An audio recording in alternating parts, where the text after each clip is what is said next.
Om Swastiastu, yang terhormat kepada Bapak dosen saya, Bapak Dharma Sucipta, dan rekan-rekan dan teman-teman yang sangat saya hormati. Di kesempatan saya kali ini, saya dan teman-teman saya akan mempresentasikan sebuah laporan yang berjudul Ragam Bahasa. Sebelum itu, perkenalkan, nama saya Rahayu Septiani dengan nomor NIM 21156313062.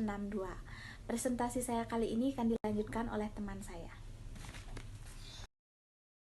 Perkenalkan, saya Niputo Gita Suwandewi dengan NIM 21156130002 akan menjelaskan tentang pengertian ragam bahasa.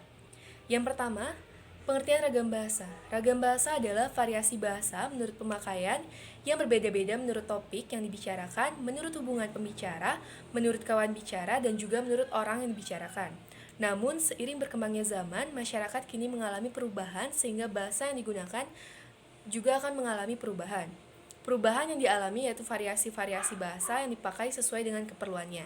Ini tidak menjadikan fungsi dari bahasa sebagai alat komunikasi yang efisien, sehingga dalam bahasa timbul mekanisme untuk memilih variasi tertentu yang cocok untuk keperluan tertentu, yang disebut ragam standar menurut Subaryanto tahun 2000.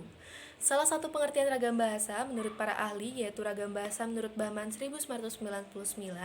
Ragam bahasa adalah variasi ragam bahasa menurut pemakaian yang berbeda-beda menurut topik yang dibicarakan, menurut hubungan pembicaraan, kawan bicara, orang yang dibicarakan, serta menurut medium pembicara. Perkenalkan, nama saya Nimade Anggistianingsih, NIM 21156130032. Di sini saya akan menjelaskan mengenai jenis-jenis ragam bahasa. Ragam bahasa memiliki 3 kriteria penting yang perlu diperhatikan. Pertama, ada media atau cara yang digunakan. Ini dibagi lagi menjadi 2 bagian. Yang pertama, ragam bahasa lisan. Ragam bahasa lisan adalah suatu ragam bahasa yang dihasilkan oleh indera ucap dan harus memperhatikan beberapa hal seperti tata bahasa, kosakata, dan lafal dalam pengucapannya. Contoh ragam bahasa lisan. Yang pertama, ragam bahasa cakapan. Ragam bahasa cakapan ini bisa kita sebut sebagai dialog atau percakapan antar 2 atau lebih orang. Yang kedua, ragam bahasa pidato. Ragam bahasa pidato ini biasa dilakukan di hadapan orang banyak. Yang ketiga, ragam bahasa panggung. Ragam bahasa panggung sama seperti ragam bahasa pidato, yaitu berbicara di depan banyak orang yang dilakukan di atas panggung. Berikutnya ada ciri-ciri ragam bahasa lisan. Yang pertama, memerlukan kehadiran seseorang. Yang kedua, unsur gramatikal tidak dinyatakan secara lengkap. Yang ketiga, terikat ruang dan waktu. Yang keempat, dipengaruhi oleh intonasi suara. Berikutnya ada perbandingan ragam bahasa lisan berdasarkan penggunaan, bentuk kata, kosakata, dan struktur kalimat. Yang pertama, penggunaan bentuk kata. Contohnya ada, Kiki jangan coret tembok itu. Yang kedua, penggunaan kosakata. Nggak perlu malu-malu, John. Yang ketiga, penggunaan struktur kalimat. Contohnya, rencana ini sudah saya sampaikan ke kantor polisi. Yang kedua ada ragam bahasa tulis. Ragam bahasa tulis adalah bahasa yang dihasilkan dengan memanfaatkan tulisan dengan huruf sebagai unsur dasar. Ragam bahasa tulis perlu memperhatikan beberapa hal seperti tata cara penulisan atau ejaan. Selain itu juga tepat dalam pemilihan unsur tata bahasa seperti bentuk kata, susunan kalimat, pilihan kata, kebenaran ejaan, dan juga penggunaan tanda baca dalam mengungkapkan ide. Berikutnya, contoh ragam bahasa tulis. Yang pertama, ragam bahasa undang-undang. Contohnya seperti undang-undang. Yang kedua, ragam bahasa catatan. Contohnya seperti catatan, diari, atau cerita. Yang ketiga ada ragam bahasa surat. Contohnya seperti surat izin, surat perintah, surat laporan, dan masih banyak jenis surat lainnya. Berikutnya ada ciri-ciri ragam bahasa tulis. Yang pertama, tidak membutuhkan kehadiran seseorang atau dapat dilakukan sendiri. Yang kedua, adanya unsur gramatikal yang dinyatakan dengan lengkap. Yang ketiga, tidak terikat ruang dan waktu. Yang keempat, dipengaruhi oleh tanda baca atau ejaan. Berikutnya akan saya jelaskan mengenai perbandingan ragam bahasa tulis berdasarkan penggunaan bentuk kata, kosakata, dan struktur kalimat. Yang pertama, penggunaan bentuk kata. Seperti yang ada di slide, contohnya adalah Kiki jangan mencoret tembok itu. Berikutnya, penggunaan kosakata. Contohnya, tidak perlu malu-malu, John. Yang ketiga, penggunaan struktur kalimat. Contohnya, rencana ini sudah saya sampaikan ke kantor polisi. Sekian dari saya, akan dilanjutkan oleh teman saya. Baik, sebelumnya perkenalkan, saya Margareta Putri dengan NIM 21156130092. Jadi saya akan melanjutkan penjelasan dari jenis-jenis ragam bahasa. Jenis ragam bahasa yang selanjutnya itu ada latar belakang penutur. Latar belakang penutur ini dibagi lagi menjadi dua. Ada latar penutur ragam bahasa baku dan ragam bahasa tidak baku. Ragam bahasa baku merupakan ragam yang dilambangkan, yang diakui oleh sebagian besar warga masyarakat pemakainya sebagai bahasa resmi dan sebagai kerangka rujukan norma bahasa dan penggunaannya. Ciri-ciri ragam bahasa ada kemantapan dinamis. Kemantapan dinamis adalah kaidah bahasa, dalam hal ini adalah bahasa Indonesia. Cendekia karena ragam baku dipakai pada tempat-tempat resmi. Seragam disebut juga konvensi, yaitu mencari titik keseragaman. Kemudian ragam bahasa baku dibagi lagi menjadi dua, yaitu ragam baku tulis dan ragam baku lisan. Ragam baku tulis merupakan ragam yang dipakai dengan resmi dalam buku-buku pelajaran atau buku-buku ilmiah lainnya. Pemerintah menerbitkan majalah ejaan bahasa Indonesia yang tercantum dalam buku pedoman umum ejaan bahasa Indonesia. Ragam baku lisan dalam hal ini sedikit sulit menentukan ragam baku lisan. Ini disebabkan oleh adanya berbagai macam dialek bahasa Indonesia yang sangat dipengaruhi oleh asal bahasa daerah penuturannya. Selanjutnya ada ragam bahasa tidak baku. Ragam bahasa tidak baku merupakan ragam yang tidak dilembagakan dan ditandai oleh ciri-ciri yang menyimpang dari norma ragam baku. Kemudian ada jenis ragam bahasa yang selanjutnya, yaitu topik atau pokok persoalan yang dibicarakan. Topik atau pokok persoalan yang dibicarakan ini dibagi lagi menjadi dua, ada ragam bahasa hukum dan ragam bahasa sastra.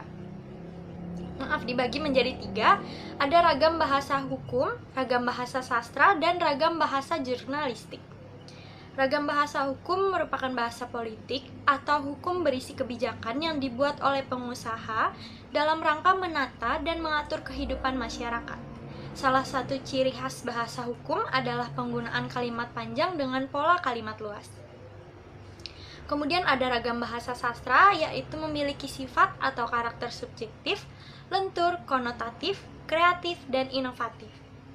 Bahasa sastra adalah bahasa yang dipakai untuk menyampaikan emosi atau perasaan dan pikiran, fantasi dan lukisan angan-angan, penghayatan lahir batin, peristiwa, dan khayalan dengan bentuk istimewa. Dan yang terakhir, ragam bahasa jurnalistik, ragam bahasa yang dipergunakan oleh persurat kabaran atau dunia pers atau media massa cetak. Dalam hal ini termasuk media massa audio atau radio, audio visual atau televisi, dan multimedia atau internet. Selanjutnya presentasi akan dilanjutkan oleh teman saya.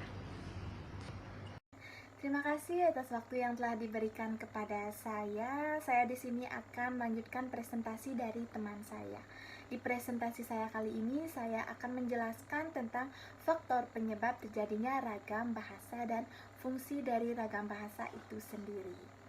Dan sudah kita ketahui bahwa setiap penutur bahasa memiliki pergaulan dan lingkungan yang berbeda-beda. Oleh karenanya, banyak sekali variasi-variasi yang muncul dalam etika berkomunikasi. Ada beberapa macam faktor yang menyebabkan terjadinya ragam bahasa. Yang pertama ada faktor budaya. Nah, seperti kita ketahui bahwa setiap daerah itu memiliki kebudayaan yang berbeda. Contohnya seperti kebudayaan di Papua dengan kebudayaan di Jawa, itu sudah berbeda sekali. Dan yang kedua ada faktor sejarah. Setiap daerah memiliki faktor sejarah tersendiri dan mereka biasanya menggunakan sejarah dari nenek moyang mereka dalam ketika berkomunikasi. Yang ketiga ada faktor perbedaan demografi.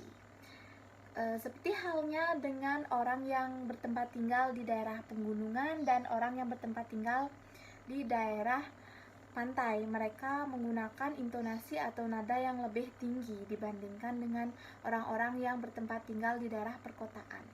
Orang-orang yang bertempat tinggal di daerah perkotaan menggunakan bahasa atau intonasi yang lebih kecil dan mereka juga mengisyaratkan bahasanya mereka.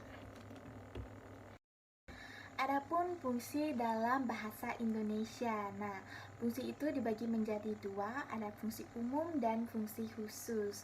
Di sini saya akan menjelaskan satu persatu apa itu fungsi umum dan apa itu fungsi khusus. Yang pertama ada fungsi umum. Fungsi umum terdiri dari sebagai alat kontrol sosial. Dalam berkomunikasi, kita pasti menggunakan kontrol ataupun kita berkomunikasi agar dapat saling memahami satu sama lain. Kedua ada fungsi sebagai alat berkomunikasi.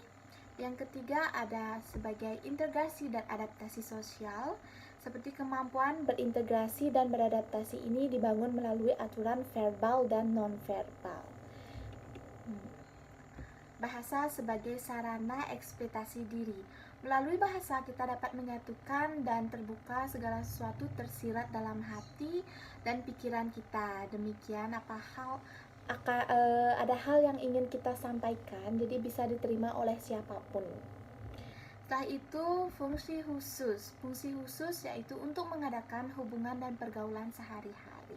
Dalam pergaulan sehari-hari, kedua ragam bahasa tersebut silih berganti digunakan yang menyelesaikan waktu dan lawan tutur. Dalam situasi formal ataupun berhadapan dengan orang yang lebih dihormati, kita pasti akan menggunakan bahasa yang lebih formal. Sedangkan sebaliknya ketika kita berkomunikasi dengan orang yang sudah akrab dengan kita, teman-teman ataupun kerabat, kita pasti akan menggunakan tata bahasa yang non formal. Yang kedua ada mewujudkan seni sastra. Nah, lewat bahasa kita juga dapat menuangkan seni kita, seperti halnya novel, puisi, dan karya sastra sebagainya. Mempelajari bahasa-bahasa kuno. Bahasa menjadi bukti penting dalam peradaban manusia. Kemajuan peradaban suatu bangsa, baik Yunani maupun Romawi, dapat terekam sejarahnya karena menggunakan bahasa dan tradisi terintelektualnya. Yang keempat ada mengeksploitasi iptek. Dengan adanya bahasa mampu membuat manusia mengeksplorasi segala keinginan tahuannya. Baik, sekian presentasi dari saya. Presentasi saya akan dilanjutkan oleh teman saya. Baik, yang terakhir mengenai bab 3 yaitu penutup. Adapun simpulan dari ragam bahasa adalah variasi bahasa menurut pemakaian yang berbeda-beda, menurut topik yang dibicarakan, menurut hubungan pembicara, kawan bicara, orang yang dibicarakan, serta menurut medium pembicara. Munculnya ragam bahasa disebabkan adanya kebutuhan penggunaan bahasa untuk berkomunikasi dan bekerja sama sesuai dengan situasi dan fungsi dalam konteks sosial. Selain itu, ada beberapa faktor yang menjadi penyebab timbulnya ragam bahasa, yaitu faktor budaya, faktor sejarah, faktor perbedaan demografi. Ragam bahasa memiliki 3 kriteria, yaitu media atau cara yang digunakan, latar belakang penutur, dan yang terakhir adalah topik atau pokok persoalan yang dibicarakan. Berdasarkan media atau cara yang digunakan, ragam bahasa terbagi menjadi 2 macam, yaitu ragam bahasa lisan dan ragam bahasa tulis. Lalu berdasarkan latar belakang penutur, ragam bahasa dibedakan menjadi dua macam, yaitu ragam bahasa baku dan ragam bahasa tidak baku. Dan yang terakhir, berdasarkan topik atau pokok persoalan, itu ragam bahasa dibagi menjadi tiga macam, yaitu ragam bahasa hukum, ragam bahasa sastra, dan ragam bahasa jurnalistik. Kemudian yang terakhir adalah saran. Harapan kami sebagai penulis, semoga tulisan ini dapat bermanfaat bagi pembaca dan kiranya pembaca dapat menerapkan ragam bahasa ini di kehidupan sehari-hari ya, dengan baik dan tentunya dengan benar. Sehingga ragam bahasa tidak punah dengan adanya bahasa-bahasa yang terkadang jauh dari aturan bahasa yang ada di Indonesia. Karena keterbatasan pengetahuan dan referensi, kami menyadari bahwa tulisan ini masih jauh dari kata sempurna. Oleh karena itu, saran dan kritik yang membangun sangat diharapkan dari kalian semua agar tulisan ini dapat disusun lagi menjadi lebih baik. Baik, sekian presentasi dari kami semua. Mohon maaf apabila ada kesalahan kata yang kami ucapkan. Kami mohon undur diri dan terima kasih.